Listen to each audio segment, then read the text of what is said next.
കൊച്ചി മഹാനഗരം ബാലഗോകുലം കുടുംബസംഗമം എളമക്കര ഭാസ്കരീയത്തിൽ നടന്നു.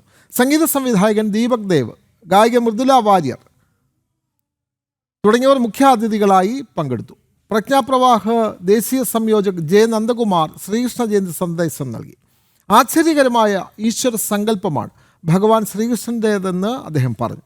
വേണുഗോപാൽ സി ഗോവിന്ദ് അധ്യക്ഷത വഹിച്ചു. ശ്രീകൃഷ്ണ ജയന്തി ആഘോഷത്തിന് മുന്നോടിയായാണ് ബാലഗോകുലം കുടുംബസംഗമം സംഘടിപ്പിച്ചത്. ചടങ്ങിൽ വിവിധ മേഖലകളിൽ കഴിവ് തെളിയിച്ച കലാകാരന്മാരെയും കലാകാരികളെയും ആദരിച്ചു.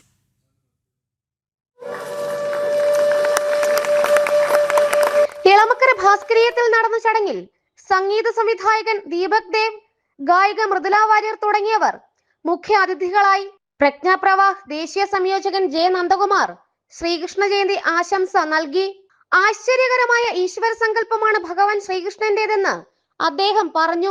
ഏത് പ്രായത്തിൽപ്പെട്ടവർക്കും ഏത് തൊഴിലെടുക്കുന്നവർക്കും അനുഭവവേദ്യമായ ഈശ്വര സങ്കല്പം ആനന്ദത്തെയും ഭക്തിയെയും പ്രേമത്തെയും ഒരുപോലെ സമന്വയിപ്പിക്കുന്ന ദിവ്യ സ്വരൂപമാണ് ഭഗവാനെന്നും അദ്ദേഹം പറഞ്ഞു.